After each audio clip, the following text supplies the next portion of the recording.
So there's a couple of different ways that we can tackle this question. The first way that I want to tackle this is from the perspective of somebody that needs to execute manually. So if you are a day trader or you're a short-term swing trader and you need to be looking at the charts, you see the price action and you need to execute either to manage a trade, get into a trade, whatever it is, that is going to require you to be in a positive, energetic mental state. Because if you are not, well, let's say you're tired, you're sick, maybe you're ticked off at something that happened outside the market, inside the market, well, wherever, you're not feeling good.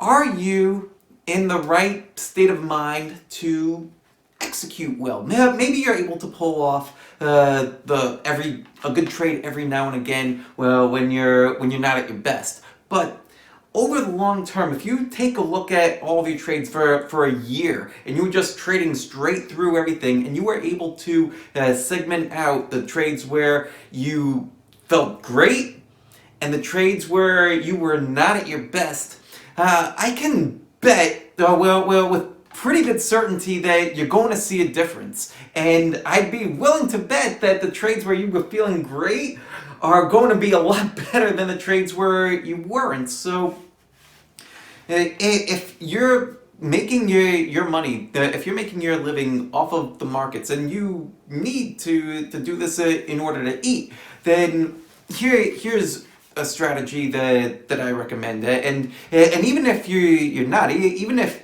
you're just doing this for supplemental income, whatever, this is a great practice for everybody to do in the market, in life too. So this is a strategy that I actually picked up from Brendan Burchard. Now, he's not a trader, but he is a high performance coach.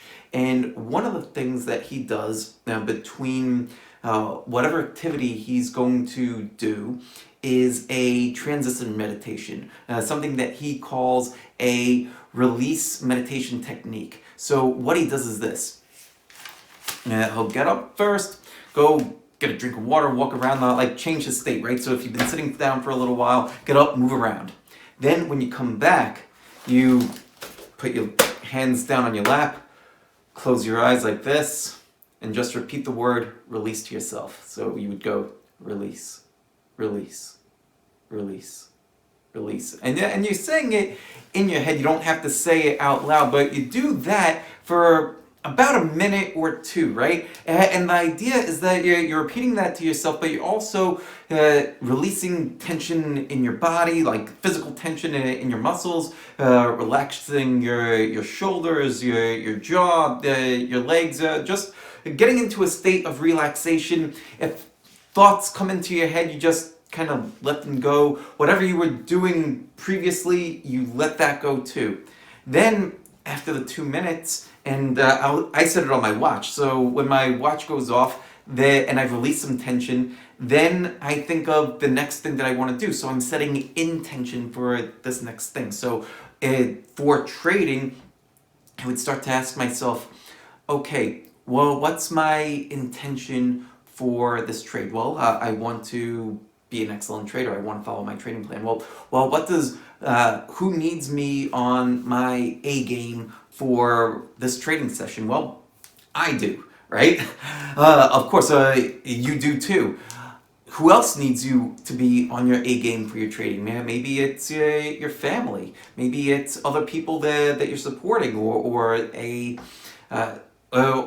some organization that you're supporting. Maybe if you're trading for a firm, your firm needs you to be in a peak state. They need you to be on your A game. Fantastic. Then ask yourself, what does your A game look like? If you're trading, what does your A game look like? Now, that's an interesting question. So for me, what my A game is, I want to trade clean looking charts. Like I want the chart to have the entry the exit, the profit target, all that stuff. I want it to be nice, clean. It's clear. Like there's no second guessing the trade. No like trying to just jump in. I want to follow my trading plan. If I'm day trading, I want to be trading a liquid stock that has a lot of momentum behind it. It needs to have a liquid options market.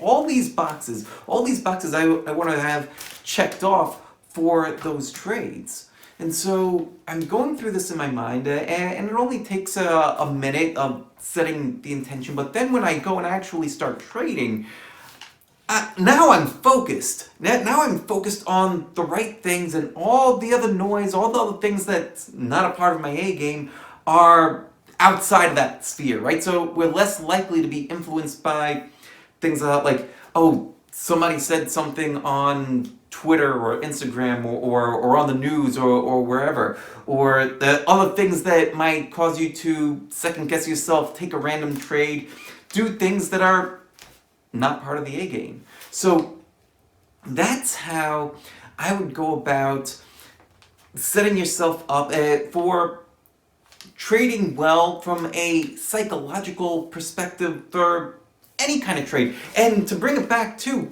so if you're not, let's say you are the type of trader that does your trades, or you do all the planning at night on the weekend, and you just set your trades with your broker during the day, and you don't want to be bothered at all during the trading day. Like you just have everything set up well with stops. I trade that way as well, right? So I've got my swing trades, and I've got my day trades. So for that, same thing, but for your planning. So when you're planning your trades, what does your A game look like for this trading plan? Are you just hunting for trades because you need to make a trade now? Or are you looking for the best opportunities? Do you believe that the market is an endless stream of opportunity, and if there's nothing there, then maybe it's your plan, your system telling you, hey, it's time to stay out of the market? It's a good question to ask yourself. What does your A game look like?